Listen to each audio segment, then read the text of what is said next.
Como ayer quedó pendiente, digamos, conversar con el doctor Juan José Quispe, abogado del Instituto de Defensa Legal, IDL, representante de los demandantes en este caso. Ya lo tenemos conectado. Doctor Quispe, gracias por su tiempo. Anoche usted también participó, o usted participó de estas diligencias, tanto con la Presidenta de la República como con el Premier. ¿Cuáles son sus impresiones de lo que fue esta jornada, digamos, de dos testimonios importantes a dos investigados? ¿Quedó satisfecho, digamos, con el interrogatorio, doctor Juan José Quispe? Muy buenas noches. Buenas noches, doctor Quispe. Buenas noches a ustedes, gracias por la oportunidad. En realidad fue un saludo a la bandera, fue un desprecio para la investigación y sobre todo para la búsqueda de la verdad, porque tanto la señora Boluarte como el señor Otárola, la primera declaró no más de un minuto, dijo que se remite a sus respuestas anteriores de su declaración anterior y ahí cortaba toda la declaración porque se acogía a su derecho a guardar silencio. Y en el caso del señor Otárola, lo más saltante es que uno podría pensar, si comenzó 2:42 de la tarde y terminó casi 9:30 de la noche, que sí fue una diligencia productiva y todo lo demás, pero también fue con el mismo libreto, ¿no? Me remito a mis declaraciones a las preguntas 3, 4, 12 y 14 de su declaración de fecha 13 de febrero de este año, y que en todo caso en otras preguntas decía no recuerdo, en otras tendría que ver el documento, mejor voy a responder por escrito, en otras, y la gran mayoría era que no tiene conocimiento, que no sabe, que no recuerda y que se remite a sus respuestas anteriores. Doctor Quispe, yo quería preguntarle si finalmente también le preguntaron al jefe del gabinete, Alberto Otárola, y qué respondió a él respecto al informe que sacamos aquí en Punto Final sobre esta reunión que no estaba oficialmente registrada en el Ministerio de Defensa del 11 de diciembre, el domingo 11 de diciembre, cuando él se reúne por la mañana a las 10 de la mañana con la presidenta Dina Boluarte y también con el entonces ministro del Interior, César Cervantes, y al mediodía ya estaba en la sede del Ministerio de Defensa los mismos personajes, los ministros, con el jefe del Comando Conjunto de las Fuerzas Armadas. Una reunión que no está consignada oficialmente, pero que sí hay registros, por ejemplo, del ingreso de estos personajes al Ministerio de Defensa. Se le ha preguntado al ministro, él dice que es mentira esta reunión, pero que si en todo caso no tendría ningún delito. ¿Se ha referido a alguien o ustedes le han preguntado sobre esta reunión? Porque el día siguiente ya supimos los hechos que se registraron, además en varias de las localidades y de las regiones que estaban en huelga o en protestas. Sí, se le preguntó por parte del Ministerio Público ¿no? Y él dijo que, bueno, en realidad esto ha sido una reunión que no recuerda muy bien, porque ha tenido tantas reuniones y que si se ha producido, no recuerda lo que se ha hablado en ese momento, ¿no? O sea, ha sido muy evasivo su respuesta respecto a ese punto, como en toda su declaración. Pero ustedes como abogados de las víctimas, ¿qué tienen que decir sobre ello? Definitivamente que es lógico que hay una coordinación, que él lo está negando ahora, que implícitamente ayer en su declaración está echando, digamos que sacudiéndose de algún tipo de responsabilidad, él diciendo que no tiene mando ni comando junto con la Presidenta de la República, que es un simple ministro de Defensa, que no tiene la capacidad de remover a los oficiales que habrían cometido hechos delictivos en las protestas sociales y que en todo caso hay que preguntarle, dice, por eso le digo implícitamente le está echando la pelota o la responsabilidad o la culpa a el Comando Conjunto de las Fuerzas Armadas, como si nosotros no supiéramos, y creo que todo el público también así lo entiende, que el Comando Conjunto de las Fuerzas Armadas o el Comandante General de la Policía Nacional del Perú actúa de mutuo propio. Ellos actúan en coordinación y dando cuenta al ministro del sector. No es que actúen de manera unilateral, ¿no? Y más aún con esta reunión que generó suspicacias porque no fue registrada, y sí estuvo el jefe del Comando Conjunto de las Fuerzas Armadas con el ministro de Defensa, con el entonces ministro del Interior.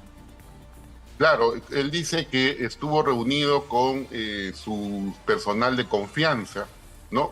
Y que por tanto en el portal de transparencia, siendo su personal de confianza, no va a salir como visitante. Y los otros tampoco, porque son personas ligadas al régimen. Algo totalmente extraño, porque todo ingreso se tiene que registrar, ¿no? Claro. De cualquier persona, y no pueden entrar pues así nomás sin que quede registrado la reunión que han tenido y el motivo por el cual también han tenido, ¿no? Permítame, entonces sí reconoció la reunión, porque él ante los medios la ha negado. No, él dice en buena cuenta, si hubo reunión no me acuerdo porque hubo varias y no precisamente de esa fecha no me acuerdo. Claro, y hablamos Bueno. de los días previos a una decisión como la declaratoria del estado de emergencia, ¿no? La Así es. situación de excepción que permitió la salida de los militares a las calles para el control de las protestas, y aquí lo que se investiga precisamente son las muertes ocurridas, ¿no? Ahora, doctor Quispe, ayer el colega Víctor Reyes del Comercio describía el interrogatorio a la presidenta como corto pero tenso. ¿Se sentía esa tensión? Digamos, la presidenta, ¿cómo la vio usted físicamente? Esa tensión de la que escribe este colega en El Comercio, ¿fue evidente? ¿Usted también la percibió? Entiendo que la diferencia se genera cuando empiezan a preguntar las partes, digamos. Con la Fiscalía la presidenta sí tiene esta línea de responder, pero esa tensión se generó con los demandantes. ¿Cómo vio ese momento? Yo creo que la tensión se generó por parte de su propio abogado, ¿no? Digamos, nosotros pertenecemos a un colegio de abogados y tenemos que actuar con ética y con la verdad. No se puede decir cosas que no han sucedido. Lo que sucedió ayer fue lo siguiente, ¿no? La Fiscalía primero le lee los cargos, luego le lee sus derechos, ¿no? Para que declare, y le pregunta, señora presidenta, ¿usted va a declarar? Y ella responde, sí, voy a declarar. Le hacen la primera pregunta, ¿qué tiene que decir respecto a los cargos que le acabamos de señalar? Y ella comienza a responder, bueno, con respecto a eso, yo ya he declarado ampliamente mi declaración anterior, yo soy inocente, no tengo ningún nivel de participación, y a partir de ahora ejerzo mi derecho de guardar silencio. Para el abogado Campos, eso y es una orden, como si fuera pues el fiscal, el señor Campos, y dice, bueno, se acabó la declaración. Y ahí nosotros dijimos, pero tenemos la oportunidad de no solamente estar sentados como estatuas acá, sino hay una disposición judicial que nos autoriza a participar y hacer preguntas. Si la señora no quiere responder, perfecto, pero que queden consignados nuestras 47 preguntas. A lo que el señor Campos y la señora Boluarte se opusieron, y la Fiscalía resolvió que sí, que el juez Checklin había decidido eso y que por tanto se van a consignar las 47 preguntas. Y el señor Campos le dijo a la fiscal, señora fiscal, si usted hace eso, yo me paro, me voy y no firmo esta acta de su declaración. Entonces la fiscal le dijo, converse con su patrocinada, se fueron a la parte de atrás del auditorio, porque fue en un auditorio en el piso 11, y después de unos minutos, casi 10 minutos, regresaron y dijeron, bueno, sí, vamos a firmar y que consignen pues las preguntas, pero igual no va a responder mi patrocinado. Eso es lo que realmente pasó. No podemos estar mintiendo que sí se declaró y que tiene una técnica para declarar, ¿no? Entonces, perdón doctor, entonces el tiempo que duró, digamos, toda la sesión fue más el tiempo de ustedes enunciando las preguntas y la presidenta respondiendo con me acojo al derecho de silencio, digamos, esto que llamas por protocolo, digamos, para que conste en acta se tuvo que hacer, porque la interacción con la fiscal, esa interacción inicial, ¿cuánto habrá durado? ¿5 minutos? ¿Más o menos? No. Bueno, de la declaración de la señora Boluarte, lo que dijo es menos de 1 minuto. Más tiempo se leyó a la Fiscalía en los cargos que se le está imputando, en los derechos que le asiste como declarante, ¿no? Y que finalmente lo que más demoró en esta diligencia es corregir, insertar las preguntas en el acta, porque quedaron sentados en el acta, corregir las faltas ortográficas, imprimir y firmar cada una de las partes, incluida la presidenta. Eso es lo que más ha demorado, que la propia declaración en sí, ¿no? Correcto. Bueno, y así también con el premier Alberto Otárola, nos está diciendo, ¿no? Esa misma Con situación. el premier Alberto Otárola ha habido algo adicional. Ha llevado 2 abogados. Yo no sé por qué, porque solamente participa uno, pero uno participó como interconsulta. Y el abogado que más participó estaba dedicado exclusivamente a obstruir, a oponerse sin mayor sustento a las preguntas que formulábamos los abogados de los agraviados y la Procuraduría, ¿no? Y la otra abogada que está ahí se comportó de una manera muy grosera, que le soplaba las respuestas al señor Otárola, bien sea de manera al oído o le escribía en un papel para que pasándole y esta es la respuesta.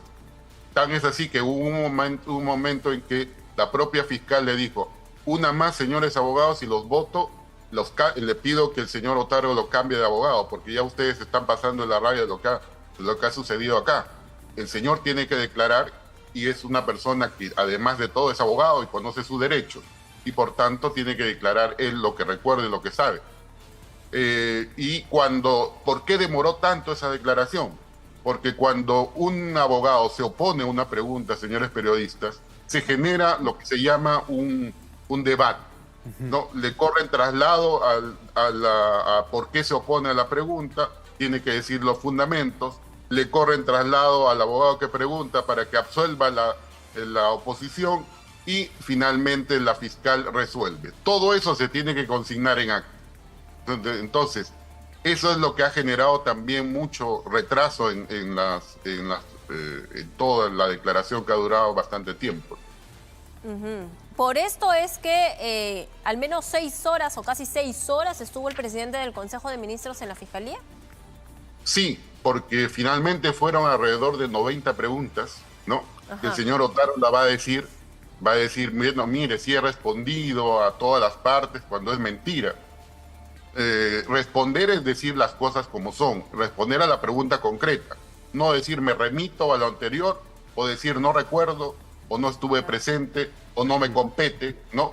Pero también hay que ver que son 29 páginas que se tuvo que firmar, se han impreso, se imprime para cada abogado para que lo lea. Ajá. Uno por uno, claro, de sus impresiones, sus correcciones, luego eso se vuelve a imprimir y de ahí tenemos que firmar todos, cada una de las 29 páginas. Entonces, no, es un procedimiento, también, ¿no? Es un procedimiento que es muy lento, ¿no? Y encima el declarante tiene que poner su huella digital en cada una de las páginas, además de su firma. Claro, no, procedimientos para que finalmente estas actas tengan un valor legal y puedan ser, digamos, puedan seguir actuando dentro de esta investigación. Doctor Quispe, ¿alguna pregunta que cree usted debió ser respondida por la presidenta o el premier Otárola, que tenga allí, que la preparó, que se le quedó y que de alguna manera quisiera compartir, digamos, alguna pregunta de las más importantes que cree que no se absolvió? Mire, la primera pregunta que se le hizo de parte de nosotros como Instituto de Defensa Legal es cómo tomó conocimiento de la primera muerte de las protestas sociales en diciembre del año pasado. Su respuesta fue clara y directa: por los medios de comunicación. A la repregunta que nos corresponde hacer, porque esa es una respuesta absurda, siendo un ministro no puede decir que yo me enteré de las muertes por un medio de comunicación. ¿Qué funcionario público de alto nivel del Ministerio de Defensa le comunicó, le dio un informe sobre este primer muerto y sobre los demás muertos? Y él dijo que a él nadie le tiene que dar informes porque no le compete. Es un absurdo. ¿Cómo? Porque si es ministro de Defensa, esa fue su respuesta textual. En el caso del premier Alberto Otárola, dice usted. Así es. ¿Pero esto es así? ¿Él acaso no tiene que recibir informes? El Comando Conjunto, señorita periodista, claro, es un ente como el Vaticano que actúa propio. El Comando Conjunto, igual que la Comandancia General de Policía, actúan por órdenes y disposiciones y tienen que dar cuenta al ministro de Defensa o al ministro del Interior, sea uno, sea lo otro. Y en este caso, lo que quieren ellos es decir, la policía y las Fuerzas Armadas actuaron por su cuenta y a mí no me tenían que dar cuenta, al punto que en otra pregunta dijo que todos sabemos, es un hecho público y notorio, que se les dio un bono especial a los militares y policías por su participación en las protestas. También le hice esa pregunta y me dijo, la respuesta fue, no recuerdo de ese bono. ¿Qué? Pero hay una resolución, ya hay un documento. Así es, pero así han sido sus respuestas del señor Otárola, ¿no? Increíble, pero esas son sus respuestas. No Ahora, recuerda del bono. Previa oposición de su abogado también, ¿no? Doctor Quispe, y esta investigación por genocidio, homicidio calificado y otros delitos ha tenido una ampliación. ¿Puede darnos el detalle de qué muertes, porque entiendo que se han añadido, digamos, se ha añadido una carpeta fiscal de investigación de otras muertes ocurridas en el mismo contexto de las protestas? Detalles sobre esta ampliación de la investigación. Perfecto, son dos disposiciones que se emitieron. La disposición número 5 y la disposición número 6 de agosto de este año, ¿no? En donde se amplía la investigación por... inicialmente se le estaba investigando por algunos muertos de Ayacucho y de Puno. Sin embargo, ya se amplió la investigación por los muertos de Lima, por los muertos de Andahuaylas, por los muertos de Ayacucho, de Cusco, de Arequipa. Entonces es en base a eso que se amplía la investigación. Y lógico, como usted ve, son otras personas, son otros contextos, son otras regiones. Yo no puedo responder, si ya respondí por otros hechos, lo mismo voy a responder por esto. No, porque son diferentes situaciones. En unas actuó netamente la Policía Nacional, en Ayacucho actuó solamente el Ejército. Entonces tenía que responder el señor Otárola, al punto de decir que, otra respuesta que me acuerdo ha dado, que él no tiene nada que ver con los cambios de los altos oficiales del ejército dentro de su sector. O sea, prácticamente es un ministro que estaba pintado, según él, ¿no? Pero todos sabemos cómo es la mecánica de los cambios de los altos oficiales. Tiene que tener la autorización y el visto bueno del ministro del sector, pero el señor sigue negando todo. Cree que con eso va a encontrar una irresponsabilidad, ¿no? Doctor Quispe, una última consulta. Desde su mirada como abogado de las víctimas o de los deudos, finalmente, ¿cuál es la hipótesis que usted ensaya respecto a esta reunión perdida o no registrada oficialmente en el Ministerio de Defensa? Miren, 11 yo de creo diciembre, que ¿no? una hipótesis, creo, válida que se puede dar es que ahí se reunieron para tomar las medidas más inmediatas y represivas contra los protestantes, porque recuerde usted, los primeros muertos en Andahuaylas, ¿no? Las muertes siguientes han sido mucho más violentas, en cantidad y en heridos también. En Ayacucho se emplearon material de las Fuerzas Armadas que no sirven para control de disturbios, ¿no? Entonces yo creo que ahí se tomaron las decisiones fundamentales, justamente los que tenían el poder de decisión dentro, la presidenta, el ministro y los altos mandos oficiales de las Fuerzas Armadas y policiales, para determinar cómo van a hacer el control. Yo solamente quiero terminar con algo. Sí. Allí el ministro ha ratificado que, al igual que la señora Boluarte, ha pedido que se archive su caso al Ministerio Público, y ayer le ha pedido en su respuesta final, cuando le dicen a todo investigado, ¿tiene algo más que agregar, modificar o quitar a su declaración? Él dijo, sí, quiero que se resuelva mi pedido de fecha 26 de agosto de este año, donde está pidiendo el sobreseimiento de su caso. O sea, que ellos quieren quedar en la absoluta impunidad y quieren deslindar responsabilidades. Por eso es que la hipótesis es que se estaría echando la responsabilidad a las Fuerzas Armadas y policiales y ellos no. Juan José Quispe, abogado penalista del IDL, representante también de las víctimas en esta investigación compleja hacia la presidenta. Gracias, doctor Quispe, por su tiempo. Gracias, doctor Quispe. Muchas gracias. Interesante conocer, digamos,